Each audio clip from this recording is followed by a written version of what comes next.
This is the courtroom testimony from Sean Diddy Combs' trial, and according to reports, the tension was already heavy when the doors opened. But no one expected who would walk in. It wasn't a lawyer, it wasn't a typical witness, it was Britney Spears. For the first time since her conservatorship ended, Britney stepped into the spotlight not as a pop star, but as someone with a story to tell, one that would rattle the courtroom. What she revealed about Diddy, the night before the 2007 MTV VMAs, and names like Lou Taylor and Robin Greenhill hit the courtroom like a shockwave. This wasn't just about the music industry. It was about power, betrayal, and a system built to break her. And Diddy, he looked blindsided. Let's walk through what Britney shared under oath and why it's rocked the entertainment world. Before we go further, if you appreciate this kind of deep reporting, hit that like button, share it, and subscribe to InsiderUS. Prosecutors had hinted at a surprise witness, but Britney? No one saw that coming. As she entered, the room shifted. Diddy looked nervous. Britney kept her eyes forward. She took the stand, voice trembling, but clear. "I was told to stay quiet for my own protection," she said. "That wasn't true. I'm done being quiet." You could hear a pin drop. Britney revealed she wasn't just a celebrity in Diddy's orbit, she was one of its victims. She said it began the night before the 2007 VMAs at Diddy's party in Vegas. She was told it'd be light fun, just drinks. Instead, it was the beginning of her nightmare. Her plan was to leave early, rest before her performance. But Diddy handed her a glass of champagne and said, "Just one, you'll be fine." That was the last clear moment she remembered. After that, the lights blurred, people laughed, and then darkness. The next morning, she felt disoriented. Not hungover, something worse. But her team didn't care. She was forced onto that stage. And what looked like a disastrous performance. Britney says it was orchestrated. She testified that the party wasn't just a party, it was a setup. She described how Diddy hovered near her all night, offering drinks and attention. He even got on the mic, telling everyone to respect her. But it felt fake, like a performance for someone else's benefit. Robin Greenhill was there too. Britney didn't know her name then, but she remembered her face. Robin, she said, was the one who led her into a private VIP lounge with Diddy. After that, everything went black. "I trusted them," Britney said, "but I wasn't safe. I was set up." She recalled drinking just one glass and suddenly losing control, hearing someone say, "She's done," followed by laughter. That was the last thing she remembered. The next day, her body didn't feel right, but no one listened. Everyone said she was being dramatic, but she knew something wasn't right. Britney now believes the whole thing was part of a bigger plan, a humiliation ritual. She said Diddy was at the center. At the VMAs, she was dizzy, out of it, barely able to stand. But her team didn't care. The show had to go on, and she was mocked for it. In makeup, things got worse. They gave her an outfit she never chose. When she protested, they told her to wear it anyway. She was shoved on stage. The music played. Britney barely moved. "They made sure I failed," she said. She saw Diddy in the crowd, smiling. That wasn't confusion. That was satisfaction. What followed was a media storm. Headlines about her meltdown, rehab, custody drama, and the conservatorship. "They humiliated me to justify locking me away," she said. Then she looked right at Diddy. "You started this. Now I'm ending it." Britney shifted from performer to survivor. "I didn't fall apart," she said. "They broke me, piece by piece." She began naming names. Lou Taylor, Robin Greenhill, TriStar, names that haunted her for years, now finally spoken in court. Diddy's legal team stiffened. They saw where this was going. She described how, right after the VMAs, calls started coming in, not to support her, but to control her. Her father, Lou Taylor, people she barely knew. They said I was spiraling, that I needed structure. She told the court that Lou Taylor didn't sound concerned. She sounded calculated. Then came the psych evaluations, the forced rehab stays. Britney didn't agree to any of it. Lou and Robin were always there, watching, planning. They were preparing the conservatorship before I even knew what that word meant. Then came a moment that froze the courtroom. I found out Lou Taylor once worked with Sean Combs. That's when everything clicked. Britney held up a framed screenshot from The Hollywood Reporter, proving the professional connection. "I wasn't just unlucky," she said. "I was handed to them." She claimed Diddy and Lou spoke after the VMAs, that her collapse was exactly the opportunity they needed. "They said I was unstable, but they were pulling every string." Robin Greenhill? Britney called her Lou's shadow. She said Robin wasn't just in the background. She was handling money, wire transfers, all from Diddy's accounts to women inside his circle. They called her an accountant. I call her a handler. She described being moved between facilities, first to the Caribbean, then Malibu, drugged until she couldn't speak, controlled at every level. Her only visitors were from TriStar, all under Lou Taylor's control. Then came a deeply disturbing claim. Britney said one medication caused severe memory loss. "I didn't even know what day it was." When she questioned it, they told her she had agreed to it, but she hadn't.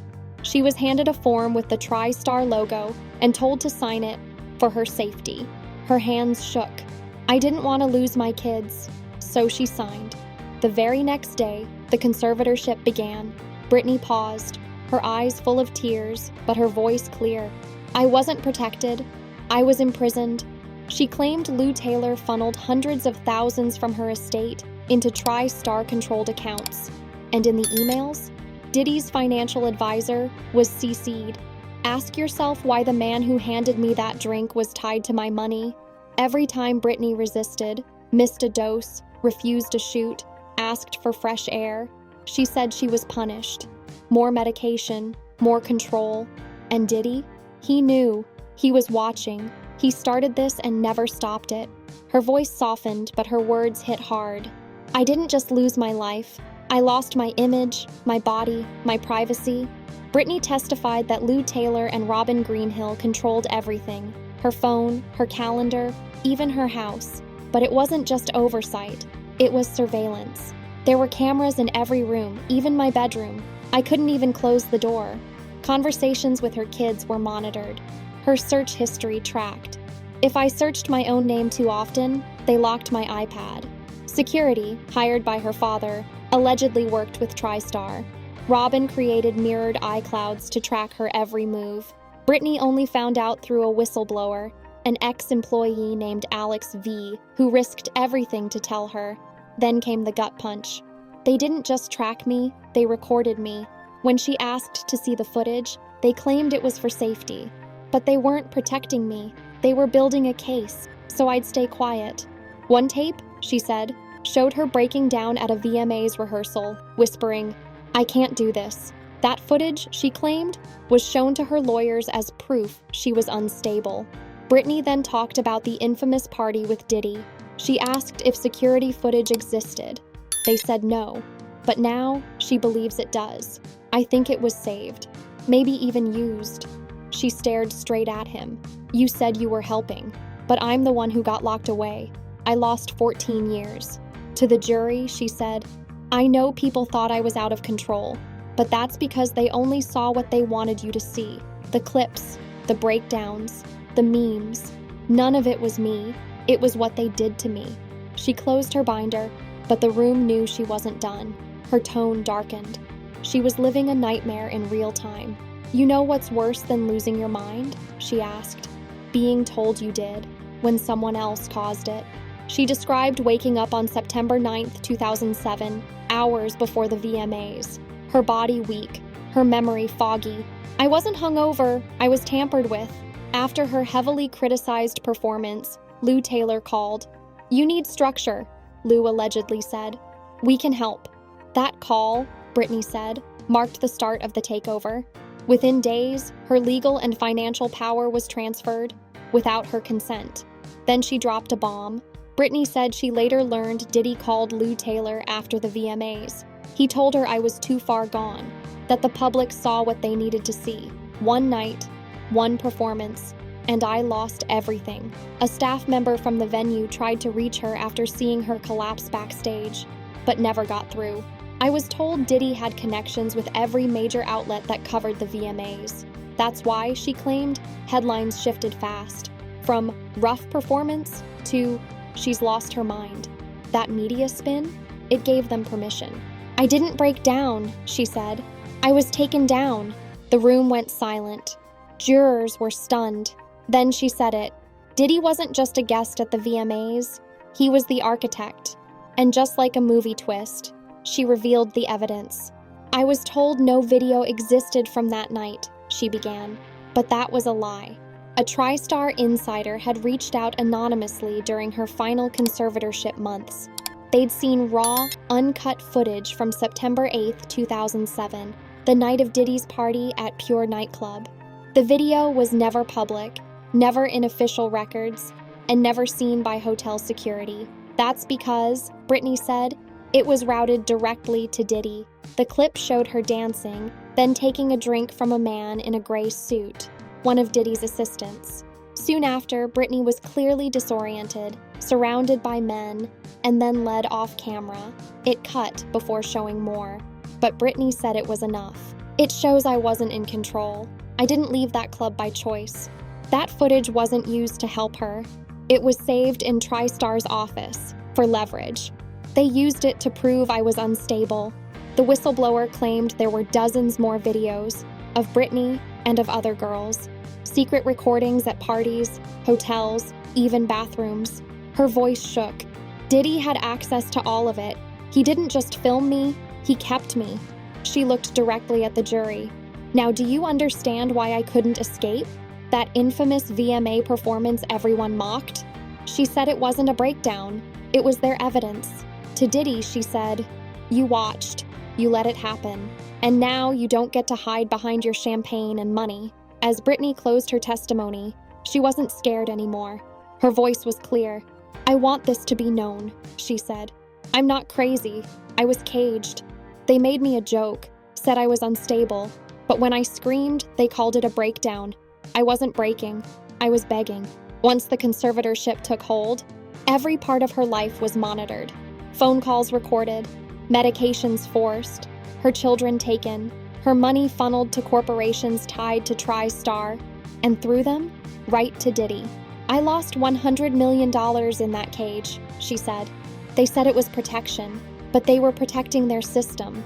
Even after it ended, Britney said she stayed quiet, out of fear. "I was warned. If I spoke up, I'd disappear again." So she stayed silent, until now. Then came the most shocking moment. Britney pulled out a small, worn note from her pocket. A letter she wrote in 2009, never sent. "I wrote this to Diddy," she said. "I was 27, still trying to understand how someone I barely knew could help ruin my life." She read aloud, "I hope it was worth it. Whatever they promised you. You helped them hurt me, and maybe you'll never admit it. But I saw it in your face the night you toasted me. You knew I was being set up, and you smiled." The courtroom held its breath. Diddy said nothing. Britney folded the letter, placed it back in her pocket. "I'm not doing this for fame or money. I'm doing this so my kids know the truth. Their mother wasn't a failure. She was framed." She turned to the judge. "For 14 years, I begged to be heard. Now you've heard me. Don't look away again." With that, Britney Spears stood, thanked the court, and walked out. Not as a pop star, but as a woman finally heard. Diddy said nothing, because this time, he was the one being watched. This has been an explosive testimony, and there's more to come. If you found this eye-opening, hit that like button, share this video to expose the truth, and subscribe to InsiderUS so you don't miss what they don't want you to know. Drop your thoughts in the comments. We read them all. Stay sharp. We'll see you next time.